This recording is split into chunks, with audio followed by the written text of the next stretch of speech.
দলং যোনটো যেটা আমি হাবিৰ মাজত আছোঁ যেটা ফিলিংছটো লওক আমি নামবৰ ৱাইল্ড লাইফ চেঞ্চুৰী ভিতৰত আছোঁ ফালে এখন মোৰ এখন দলং এখন আছে এই দলঙৰ এখন বিশেষত্ব আছে নামবৰ মজা মজা কি চালিয়া পৰিৱেশ সুন্দৰ গোলাঘাটৰ আৰু এটা চাইকেল ক্লাব আমাৰ লগত জইন কৰিছে ৰাস্তাত গান এটা গাব আৰু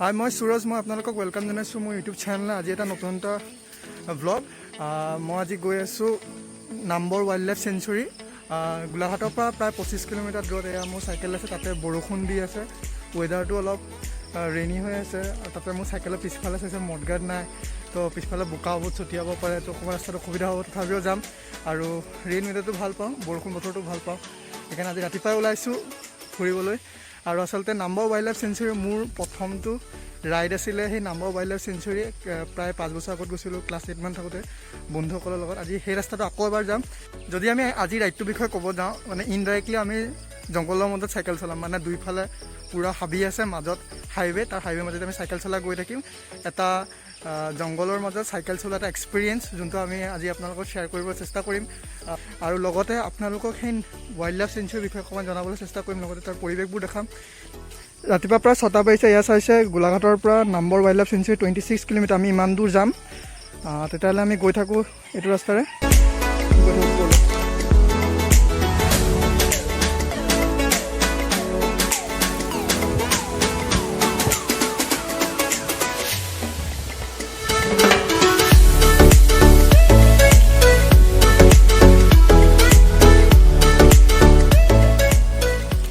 আমি এনেকৈ আহি পাইছোঁ ৰঙাজান বৰষুণ এৰিছে লাহে লাহে বতৰটোও ভাল হৈছে আৰু এয়া ৰঙাজানত আছোঁ ইয়াতে আৰু বাকী ৰাইডাৰ্ছসমূহ আহিব সিহঁতক লগ কৰিম এনেকৈ আমাৰ নুমলীগড় বাইচাইকেল ৰাইডাৰ্ছ টিমৰ বাকী ৰাইডাৰ্ছসমূহ আহিছে সিহঁতি বাকী সকলো গৈছে সিহঁতৰ লগত একেলগে যাম এটা কথা ক'ব বিচাৰিছোঁ যে আমি যোনটো ৰাস্তাৰে যাম নামবৰ ৱাইল্ড লাইফ চেঞ্চুৰী এয়া হৈছে এছিয়ান হাইৱে নম্বৰ 2 আৰু নেশ্যনেল হাইৱে নম্বৰ অল্ড যোনটো 39 আৰু নেশ্যনেল হাইৱে 129 নিউ তেতিয়াহ'লে আমি এই ৰাস্তাদি হৈ আমি গৈ থাকিম Nambor wild life sanctuary Numaligarh bicycle riders টিমৰ বাকী যোনবোৰ আছে সকলোৱে গ'ল এতিয়া নাই কম আমি 10জন মান আছে যিখিনি ল'ৰা এই 10জন ল'ৰা হৈ আমি গৈ আছোঁ আমি গৈ থাকোঁ ব'লক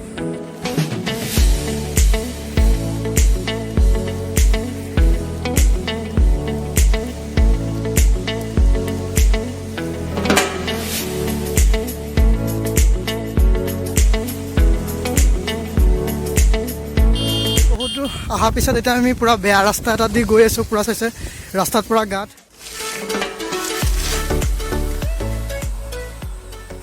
আমি এনেকুৱা আহি পাই গ'লোঁ নামবৰ ৱাইল্ড লাইফ চেঞ্চুৰীৰ ভিতৰত সেয়া মেইন হাবিৰ মাজত এতিয়া সোমাম আৰু গাঁৱৰ এটা সুন্দৰ পৰিৱেশ সেইফালে চাৰিওফালে পথাৰ আৰু এইফালে ইয়াৰ পৰা হৈছে main starting point Nambor wild লাইফ চেঞ্চুৰীৰ ভিতৰত যাব পাৰি সেয়া আমাৰ অজয় গৈ আছে আহি আছে এটা ধুনীয়াকৈ লিখা আছে নামবৰ ৱাইল্ড লাইফ চেঞ্চুৰী তেতিয়াহ'লে আৰু গৈ থাকোঁ চাইকেল এয়া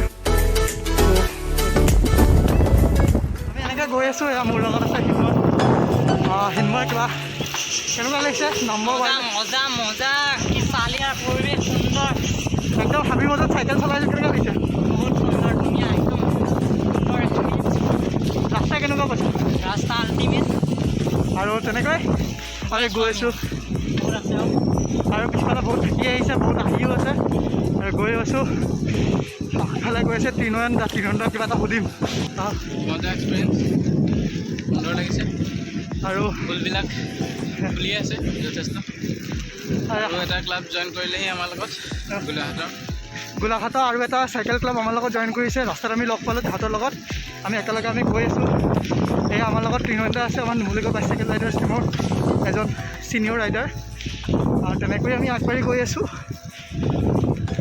ৰাতিপুৱা পৰিৱেশটো চাই কেনেকৈ ক'ব তাতে বৰষুণ দি আছে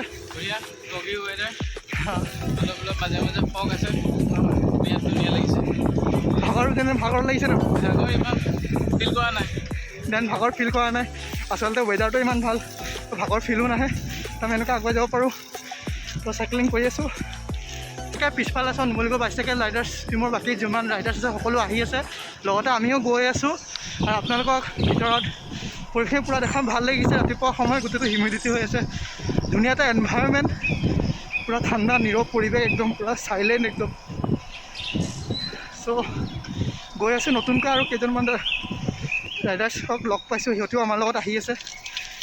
সিহঁতে অজয় তো অজয় ভাই ব'লা। ৰাস্তা চব পূৰা একদম পূৰা এছ টাৰ্ণ আছে, একদম পূৰা কেনেকুৱা মজা ৰাস্তা, পূৰা এছ টাৰ্ণ ৰাস্তা যথেষ্ট ভাল, চাইকেল চলাই ভাল লাগি আছে একদম পূৰা পেডেল পেডেল।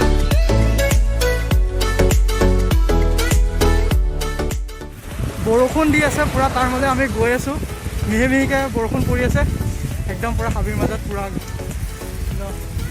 গৈ আছোঁ।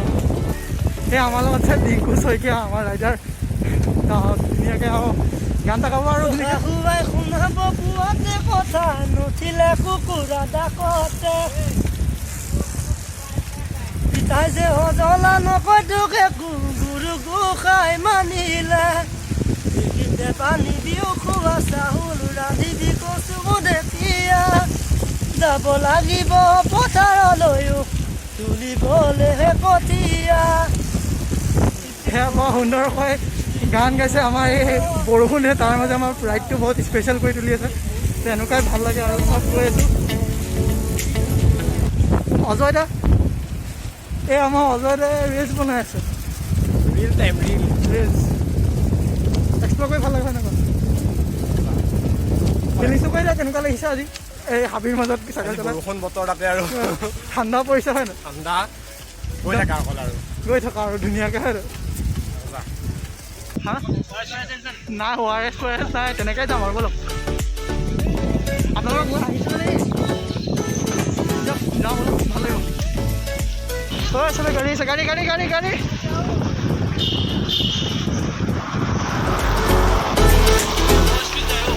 এইখন আছে নৈত ধুনীয়াকৈ বাঁহৰ দলং, আমি তাৰ মাজতে চাইকেল লৈ যাম, কেনেকুৱা লাগে কম।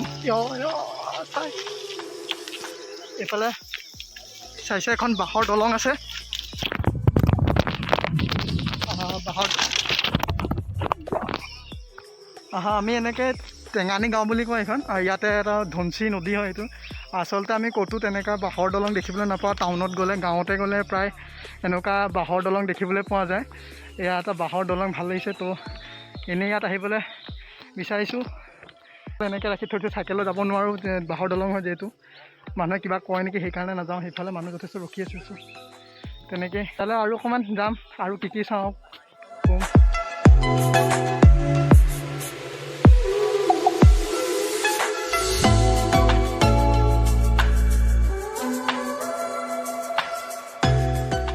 আমি এনেকৈ আহি পাইছোঁ, প্ৰায় বহুত দূৰ অতিক্ৰম কৰি আহিলোঁ।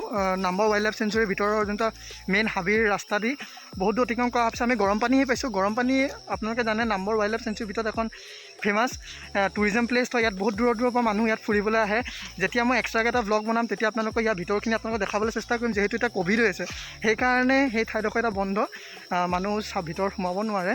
আৰু ইয়াৰ পৰা এটা আপোনালোকক এটা ইনফৰ্মেশ্যন এটা দিব চেষ্টা কৰিম। আপোনালোকে চাইছে ইয়াৰ পিছফালে মোৰ এখন দলং এখন আছে, সেই দলঙৰ এখন বিশেষত্ব আছে, যোনটো আপোনালোকক ক'ম যে ইয়াত যোনটো নদী এখন আছে এইটো হৈছে গৰমপানী নদী। এই গৰমপানী নদীয়ে গোলাঘাট ডিষ্ট্ৰিক্ট আৰু কাৰ্বি আংলং ডিষ্ট্ৰিক্ট আছামৰ যোনটো ডিভাইড কৰিছে দুটা ডিষ্ট্ৰিক্টত। মাত্ৰ আমি এইপাৰে আছোঁ, মানে আমি গোলাঘাট ডিষ্ট্ৰিক্টত আছোঁ। এই দলংটো ইপাৰে গ'লে কাৰ্বি আংলং, পশ্চিম কাৰ্বি আংলং, যোনটো কাৰ্বি আংলং আৰু গোলাঘাট ডিষ্ট্ৰিক্টক ডিভাইড কৰে, আছামৰ দুটা ডিষ্ট্ৰিক্ট। আৰু এই যোনটো কাৰ্বি আংলং হৈছে অসমৰ চবতকৈ লাৰ্জেষ্ট ডিষ্ট্ৰিক্ট।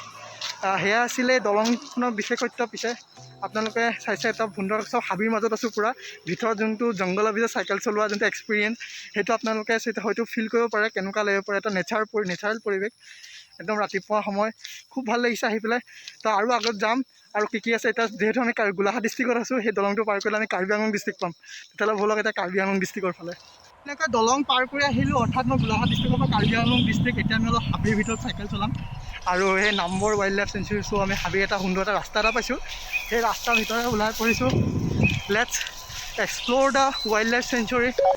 একদম পূৰা ভিতৰলৈকে আমি সোমাই আহিছোঁ। ৱাইল্ড লাইফ চেঞ্চুৰী চাইছে, একদম পূৰা ডিপ ৰাস্তা, একদম পূৰা চাৰিওফালে হাবি, একদম এইটো নেচাৰেল যোনটো বিউটি আজি সেইটো এটা এনজয় কৰিব চেষ্টা কৰিম। একদম পূৰা চাইকেল চলাই গৈ আছোঁ পূৰা ভিতৰত। এয়াই হৈছে নাম্বৰ ৱাইল্ড লাইফ চেঞ্চুৰী। আপোনালোকে জানে যদি আপোনালোকে ইয়াৰ বিষয়ে আৰু জানিব চেষ্টা কৰি গুগলত চাৰ্চ কৰিব, বহুত কথা জানিব পাব। তথাপিও মই ইয়াৰ ভিতৰৰ পৰা আপোনালোকক আজি কিছুমান কথা ক'বলৈ চেষ্টা কৰিম নামবৰ ৱাইল্ড লাইফ চেঞ্চুৰীৰ ভিতৰত।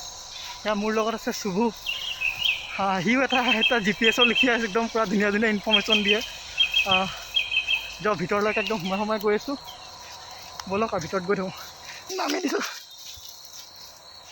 দে, এই চোৱা একদম কেনেকুৱা ৰাস্তা।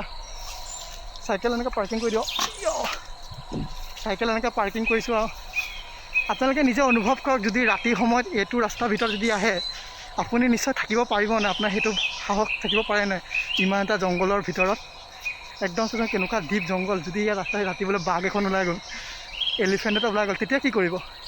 সেইটো যোনটো সঁচাকৈ আমি যেতিয়া নেশ্যনেল ডিস্কভাৰী চেনেল চাওঁ, মানুহবোৰে কিমান ধুনীয়া ধুনীয়া ভিডিঅ' বনায়, কিমান কষ্ট কৰে এইটো ভিতৰত হ'ব পাৰে। মই অকণমান জাষ্ট সেইটো অলপ ফিল ল'বৰ কাৰণেই হয়তো ভিতৰলৈকে সোমাই আহিছোঁ। তো আপোনালোকক ক'ম এতিয়া ইয়াৰ ভিতৰৰ কথাখিনি। আপোনালোকে জানে, আপোনালোকৰ বিষয়ে অলপ ক'বলৈ চেষ্টা কৰিম এই নামবৰ ৱাইল্ড লাইফ চেঞ্চুৰীৰ ভিতৰৰ যোনটো, যিহেতু আমি হাবিৰ মাজত আছোঁ, যেতিয়া ফিলিংছটো লওক আমি নামবৰ ৱাইল্ড লাইফ চেঞ্চুৰীৰ ভিতৰত আছোঁ। এই Nambor wild life sanctuary 1872 9 August তেতিয়া এই যোনটো হাবি, ইমান ডাঙৰ এখন হাবি, তাত নামবৰ ৱাইল্ড লাইফ চেঞ্চুৰী হিচাপে নামাকৰণ কৰা হৈছিল। বৰ্তমান ইয়াত বহুত ধৰণৰ জীৱ জন্তু, গছ গছনিৰ লগতে বহুত ধৰণৰ মূল্যৱান বস্তু যোনটো আমি প্ৰাকৃতিকভাৱে পাব পাৰোঁ, আমি ইয়াতে পাব পাৰোঁ। লগতে ইয়াৰ ওচৰতে আমাৰ গোলাঘাট জিলাত নেশ্যনেল পাৰ্ক আছে, কাজিৰঙা নেশ্যনেল পাৰ্ক। জানে ইয়াত বাঘ ওলায়, হাতী আছে, লগতে বহুত হলৌ বান্দৰ বুলি কয় সেয়াও পোৱা যায় যথেষ্ট। আৰু কিছুমান তথ্য মই ইয়াত উইকিপিডিয়াৰ পৰা আপোনালোকক ক'বলৈ চেষ্টা কৰিম। ইয়াত সুন্দৰকৈ লিখা আছে যে জীৱ জন্তু হিচাপে আপুনি ইয়াত আহিলে কি কি চাব পাৰে: ঢেকীয়াপতীয়া বাঘ, কেমটাই পহু, মেথুন, হলৌ বান্দৰ আৰু আন কিবা কিবি বহুত ধৰণৰ পাব পাৰে। তাৰ লগতে আৰু কিছুমান যেনেকৈ আপোনালোকক ক'ব বিচাৰোঁ, পাখি কি কি ওলায় ইয়াত, যেনেকৈ আছে কেতেকী, কুলি, বন কোমোৰা, মিনিয়লি, শামুক ভঙা, তেনেকৈ ঢেৰ পাখিও আপোনালোকে ইয়াত চাব পাৰে। তাৰ লগতে ইয়াত মানুহে ৰিচাৰ্চ কৰিবলৈও আহে, বিভিন্ন ধৰণৰ স্পেচিছসমূহ জানিব চেষ্টা কৰিব আহে। আমি ক'ব বিচাৰোঁ যে আমাৰ যোনটো ৱাইল্ড লাইফ চেঞ্চুৰী আৰু যোনটো এই আমাৰ গ্ৰীণ যোনটো এনভাইৰনমেণ্ট, এইটো আমি ছেভ কৰি ৰাখিব লাগিব। যিহেতু বৰ্তমান সময়ত এই পৰিৱেশখিনিৰ ওপৰত মানুহৰ যথেষ্ট ক্ষতিকাৰক দিশ হিচাপে পৰিগণিত হৈছে। মানুহে এইবোৰ ধ্বংস কৰিব লৈছে নিজৰ ব্যৱহাৰৰ ওপৰত ভিত্তি কৰি। সেইবাবে আমিও ভাবোঁ যাতে আপোনালোকে এই এনভাইৰনমেণ্টটো বচাবলৈ সকলোৱে একলগ হৈ কাম কৰে। এনেকৈ আমি এই হাবিৰ ৰাস্তাৰ মাজৰ পৰা পূৰা গোটেইখন ওলাই আহিছোঁ। লগতে আছে আমাৰ ইয়াত পতঞ্জলি বিস্কুটৰ পেকেট, ইয়াত পতঞ্জলি বিস্কুট দে আৰু বিস্কুটো খাই লৈছোঁ। আৰু যিমান দূৰ চাইকেল চলাই অহাৰ পিছত বিস্কুট খাব লাগিব। ইয়াত বিস্কুট আছে আমাৰ লগত। আপোনালোকক এটা কথা ক'ম যে আমি যিহেতু আমাৰ যোনটো এনভাইৰনমেণ্ট লাহে লাহে সেয়াৰ ওপৰত মানুহৰ ব্যৱহাৰৰ ওপৰত ভিত্তি কৰি আৰু বহুত ধৰণৰ বেয়া ধৰণৰ কাম কিছুমান কৰি যোনটো আমাৰ যোনটো এনভাইৰনমেণ্টটো মানুহে বেয়া কৰিব চেষ্টা কৰিছে। লগতে যোনটো আমি আগতে সেই গ্ৰীণ এনভাইৰনমেণ্টটো আমি চাবলৈ পাওঁ, আজিকালি সেই এনভাইৰনমেণ্টটো আমি চাবলৈ নাপাওঁ। আমি যদি টাউনত অকণমানেই সোমাই যাওঁ, টাউনত অকণমান সোমাই যোৱাৰ লগে লগে সেই এনভাইৰনমেণ্টটো নাই। মানুহ আজিকালি সেই যোনটো এনভাইৰনমেণ্টটো আমি বচাবলৈ চেষ্টা কৰিব লাগিব। যথেষ্ট মানুহে গছপুলি কাটি দিয়ে, গছপুলি কাটি পেলাই ডিফৰেষ্টেশ্যন কৰিছে নিজৰ কামৰ বাবে। তাৰপিছত যাৰ কাৰণে বহুত ধৰণৰ ক্ষতিকাৰক প্ৰভাৱ পৰিছে, যেনেকৈ গ্ল'বেল ৱাৰ্মিং। আৰু তেনেকুৱা মানুহৰ যোনটো অক্সিজেন লেভেল বৰ্তমানে কৰোণা সময়ত আমি দেখিবলৈ পাইছোঁ মানুহৰ অক্সিজেন লেভেলটো কমি গৈছে। মানে অক্সিজেন মানুহে যথাযথ যিমানটো পাব লাগে সিমানটো নাপায়। মই ভাবোঁ এইটো এটা কাৰণ হ'ব পাৰে, মানুহে যিটো গছপুলি কাটিছে, যিহেতু গছপুলি কটাৰ পৰাই গছে যিহেতু আমাক অক্সিজেন দিয়ে, সেইটো এটা প্ৰভাৱ পৰিছে। সেইকাৰণে সেই যোনটো ছিষ্টেমটো আমি আমাৰ সজাগতাৰ মাজেৰে আমি বচাই ৰাখিব লাগিব। তো এয়াই আছিলে নামবৰ ৱাইল্ড লাইফ চেঞ্চুৰীৰ ভিতৰৰ কিছুমান কথা। তো আপোনালোকক যিমান পাৰোঁ জনাবলৈ চেষ্টা কৰিলোঁ। যদি কিবা ভুল হৈ থাকে তথ্যৰ ওপৰত ভিত্তি কৰি কৈছোঁ, যিমানটো ইনফৰ্মেশ্যন মই লৈ আহিছোঁ আৰু অকণমান মই জানিব পাৰিছোঁ তাকে মই কৈছোঁ। যদি কিবা ভুল হৈ থাকে ক্ষমা কৰি দিব। আৰু এই ভিডিঅ'টো ভাল পাইছে লাইক কৰিব, শ্বেয়াৰ কৰিব, ছাবস্ক্ৰাইব কৰিব। ধন্যবাদ।